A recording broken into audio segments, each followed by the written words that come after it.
Jeep yan.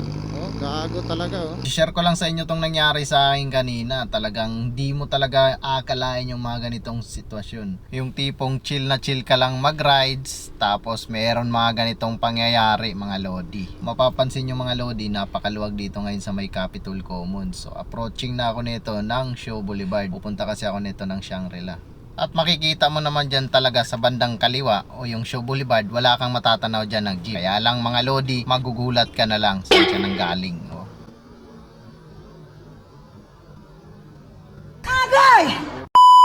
Jeep yan. Oh, gago talaga oh. Ka na lang papasok oh. Pakulo tong jeep na to.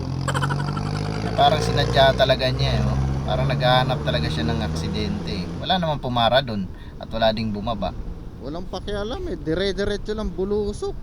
Napa-PI na lang talaga ako sa jeepney driver na yun. Grabe.